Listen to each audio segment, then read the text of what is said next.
assisted abdominal exercises using what I like to call as a wedge. So the first one is an actual wedge. It's a stretch board for the lower leg, and simply position it under a mat, and you sit right in front of it like so, and you can do sit-ups, which is all the way up. The back completely leaves the wedge, and you sit as far forward with some objective of knee, elbows to the knees, or just sit upright.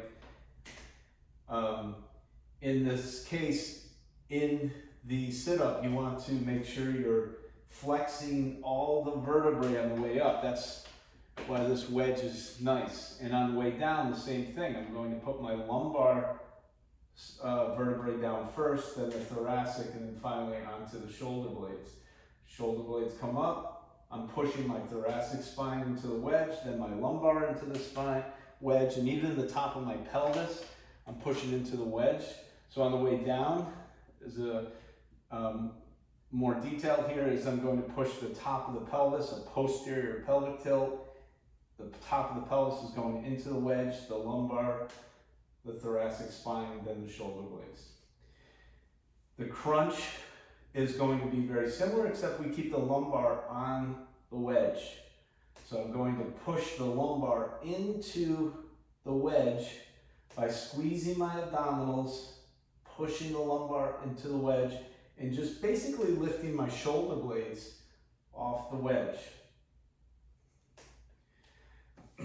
A half sit-up is going to be all the way up until the lumbar just leaves the wedge. But in all cases, we're flexing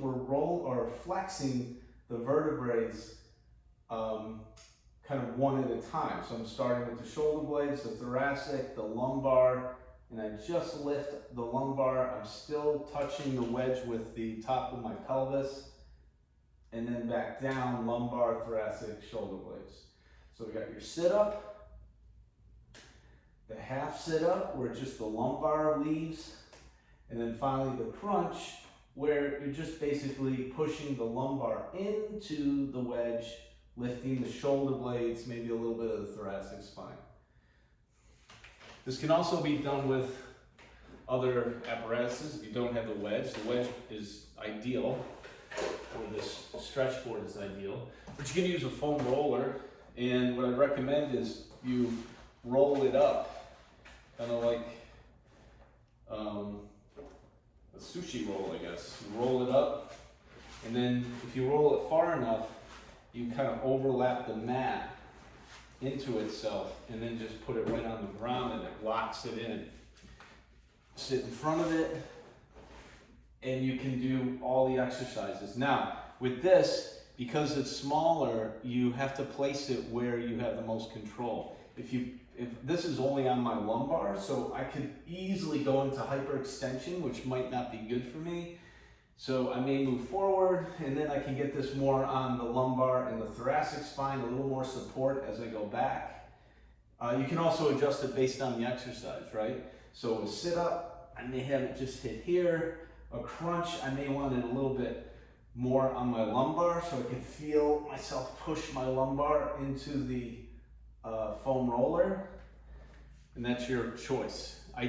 Again, with all these exercises, the more control you have, most likely the more effective the exercise. And I have one more thing, which is an exercise pillow. And this one, it's got little nubs so it sticks to the floor. So just put the mat over it.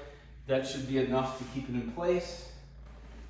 And then with this one, it's going to be more difficult to do a sit-up because you don't have a lot of support. The crunch won't be too bad, and the half sit-up, it was going to be pretty difficult. So this is more of a progression. If you're new to the exercise, I'd recommend you try to find an object that's more like this triangle